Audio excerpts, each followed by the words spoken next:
Assalamualaikum warahmatullahi wabarakatuh. Kembali lagi bersama gue Randy di channel gue, itu di Ruang Randy Traveler.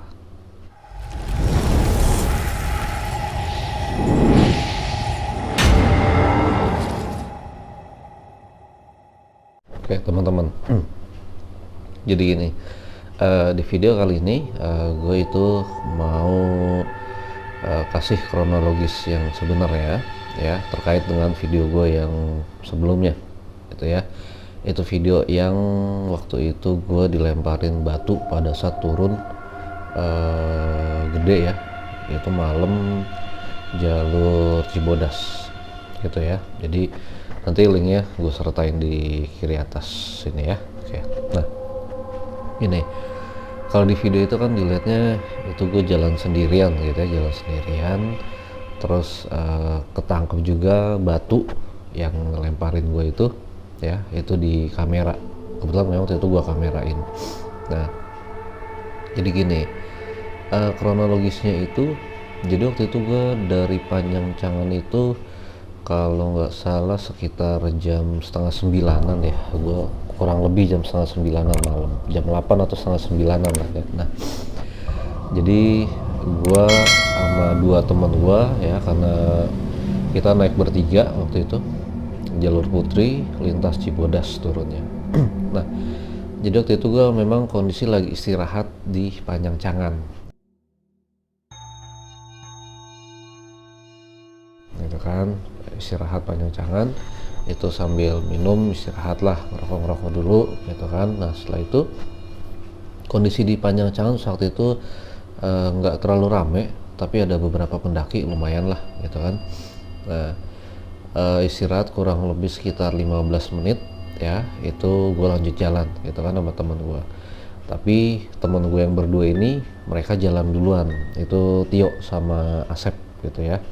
Nah mereka jalan duluan, seperti biasa kalau turun itu gue biasanya tuh sambil ngerokok gitu, bakar rokok. Jadi gue bakar rokok dulu di Panjang Cangan, temen gue jalan, gue bakar rokok itu, ngabisin rokok sebentar di Panjang Cangan, selang sekitar 5 menit gue baru nyusul gitu ya. Nah pada saat jalan gue dari Panjang Cangan itu, kalau dari pertigaan Panjang Cangan ke arah Jembatan Kayu ya, itu sekitar 20 atau sampai 30 meter, itu sebelah kanan itu ada batu gede gitu ya, pas arah jembatan ya, arah Jembatan Kayu itu ada batu gede sebelah kanan ya. Nah jadi pada saat gue jalan itu kondisi itu kan gelap gitu ya, jadi hanya gue, nggak ada pendaki yang turun selain gue, jadi mereka masih pada istirahat di Panjang Cangan.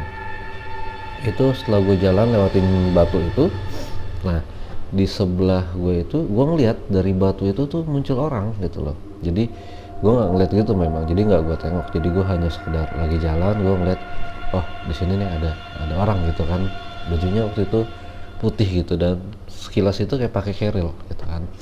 Ya udah gue pikir ada orang istirahat di situ, cuman gue nggak lihat pada saat gue lewat gitu kan. Nah setelah itu gue jalan aja gitu, tapi sepanjang perjalanan gue perhatiin kok nggak ada suara langkah kakinya gitu kan, di belakang sepi-sepi aja gitu. Ya udahlah gue jalan aja,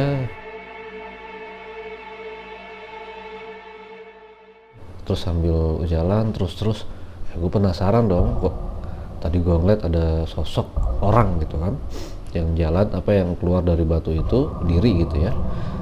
Tapi sepanjang jalan sekitar 5 menit 5 menit gue jalan lah ya, itu kok nggak ada suara langkah kaki gitu kan, sedangkan gue ngerasa di belakangnya kayak ada orang gitu. Nah jadi akhirnya gue penasaran, agak gue nengok dikit kan, tapi gue nggak nengok langsung, gue nengok ini doang ya, nggak ada orang gitu kan, berarti itu siapa yang tadi itu. Cuman ya udahlah gue nggak mikir macam-macam ya, karena kondisi waktu itu gue sendiri gitu kan. Nah dari situ gue jalan itu baru gue terasa kayak ditimpukin gitu. Jadi ada kurang lebih 4 kali gue ditimpukin, jadi 4 atau 3 kali gitu ya, gue lupa yang pastinya tuh. Yang seingat gue jelas itu 3 kali. Pertama gue ditimpukin di tas, itu kena tas gitu kan, timpukin di tas, tek. Gue pikir ya udahlah bukan bukan ini ya, bukan yang aneh-aneh lah gitu, atau mungkin ada yang jatuh dari atas gitu kan. Nah, terus yang kedua, gue ditimpuk lagi di leher, terasa itu kayak batu gitu, kerasnya mungkin kalau besarnya itu ya sekitar seginian lah ya, seginian lah, sekurmaan lah ya, karena terasanya sekitar itulah. Nah, barulah yang ketiga itulah yang ketangkep kamera, jadi nggak kena gua gitu kan, jadi kena lewat sini gua lah, lewat sini gua jatuh itu sehingga ketangkep kamera. Itu gua jalan ya, gua udah mikir macem-macem, cuman gua pikir ya udahlah, bismillah aja, toh gua nggak ganggu. Lewat situ gua juga udah permisi gitu kan, jadi gue yakin aja, gue mantepin aja, karena sepanjang jalan itu sampai gue ketemu teman gue di jembatan kayu yang ada kubik pertama ya, jadi kotak peristirahatan itu kan ada sebelah kiri, jadi setelah tangga sebelah kiri itu ada lagi, itu temen gue nunggu di situ. Jadi setelah gue jalan terus ketemu tangga ya, baru ketemulah kubik pertama itu ada temen gue di sana.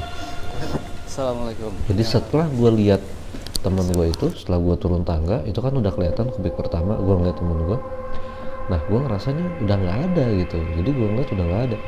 Pas gue sampai ketemu temen gue itu di kubik pertama itu sebelah kiri jembatan kayu, gue lihat ke belakang dong ya kan, ternyata gue lihat memang nggak ada orang siapa-siapa, jadi nggak ada siapa-siapa di belakang.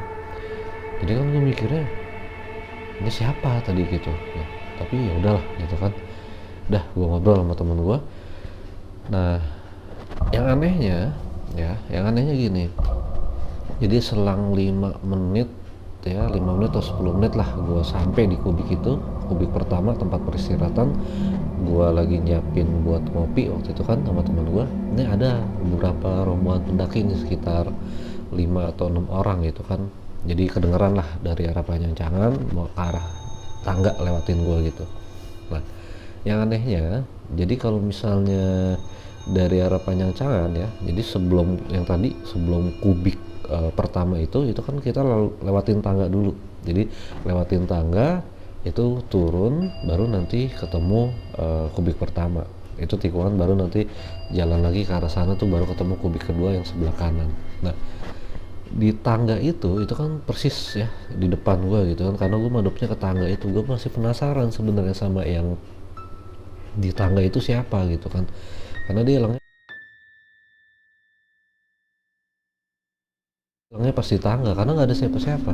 Nah tapi yang pas gue herannya, pada saat rombongan pendaki ini lewat gitu kan, mereka bilang, dari mereka ini yang banyak itu rombongan sekitar 6 atau 7 orang itulah, mereka di tangga itu bilang permisi bang, permisi ya bang. Biasalah kalau di adabnya itu kan atau etikanya itu, pada saat kita di gunung kita ngelewatin orang yang lagi istirahat, kita biasa permisi dulu gitu kan, jadi kita ucapin permisi bang ya, numpang lewat bang ya, itu kan hal yang lumrah gitu kan di gunung. Nah sama halnya mereka lakukan gitu kan, jadi seakan-akan ini mereka rombongan ini tuh mereka bilang ke pendaki yang ceritanya, yang seakan-akan lagi istirahat di situ, ada orang yang lagi istirahat di tangga itu. Jadi beberapa 6 atau 7 orang itu bilang misi ya bang, misi bang, ayo bang, mari bang gitu kan. Nah ya gue kan yang di ini mikir gitu kan, gue ngeliat itu mereka permisiin siapa gitu. Nah terus nggak lama mereka lewatin gue gitu sama temen gue berdua itu, mereka juga misi bang ya, numpang lewat bang ya gitu kan, sama mereka melakukan hal sama dengan yang pada saat mereka di tangga itu. Tapi yang jadi pertanyaannya, ya siapa yang ada di tangga itu gitu kan. Nah, apakah itu yang tadi ngikutin gua atau yang nimpukin gua, dia masih ada di sana gitu kan, jadi dia mantau gua gitu, karena ya mereka makhluk tak kasat mata sehingga gua sama teman gua kan nggak bisa ngeliat gitu kan. Tapi kalau untuk dirasa-rasa kan sebenarnya terasa kehadiran mereka gitu. Nah jadi gue sama teman gue itu sempet, siapa ya, kok nggak ada ya, jadi sempet heran gitu kan.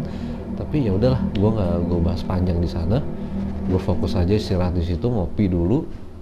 Setelah ngopi istirahat sekitar setengah jam lah, gue baru lanjut jalan.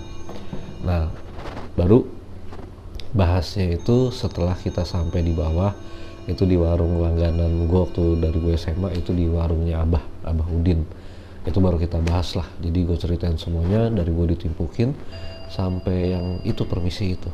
Jadi kemungkinan yang ketujuh atau keenam pendaki itu yang lewat ke tangga itu, mereka permisiin sosok atau makhluk yang kemungkinan nimpukin gue gitu, menurut gue sih. Tapi kan ya wallahu alam bisawab, gue nggak tahu gitu.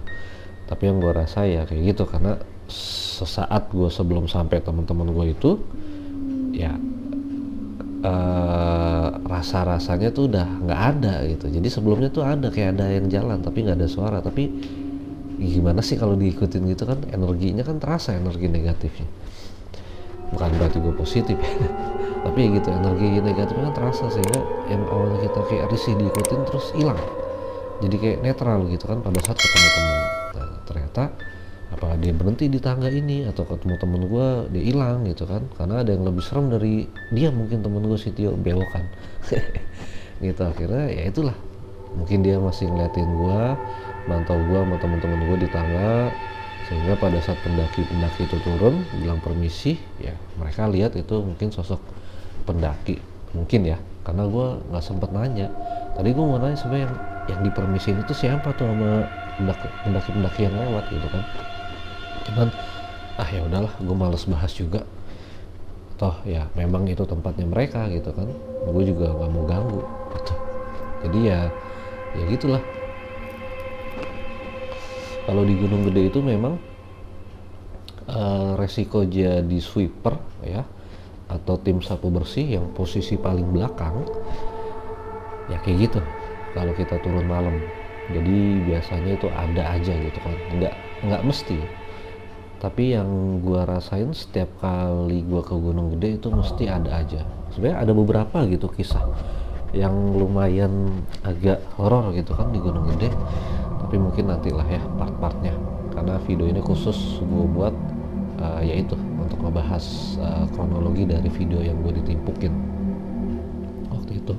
Nah jadi mungkin itu ya, nanti kalau misalnya gue ada waktu lagi iseng, kita share pengalaman gue saat mendaki Gunung Gede tuh horornya apa aja. Ada banyak, karena dari SMA itu tuh ada banyak yang aneh-aneh yang mungkin nanti akan gue share foto yang yang sempat nggak boleh tersebar akhirnya tersebar. Itu kalau kita sebar atau yang lihat itu, dia tuh sampai datang ke kita atau yang ngeliat dia di handphone waktu itu. Tapi nantilah itu.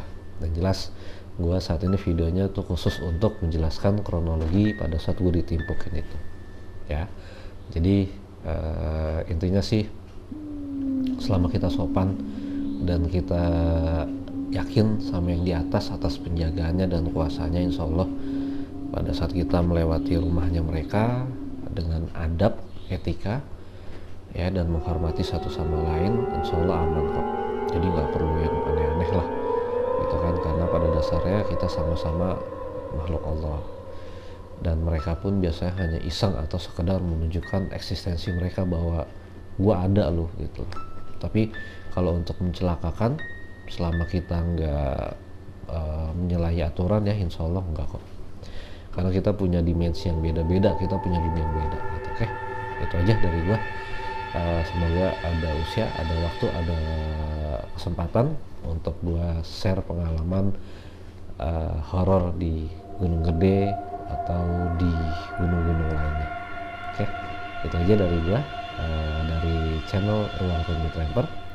Semoga teman-teman semua sehat selalu, tetap jaga adab dan etika pada saat memasuki alam atau tempat yang memang itu banyak dimensinya mereka gitu ya. Oke, itu aja dari gua. Assalamualaikum warahmatullahi wabarakatuh.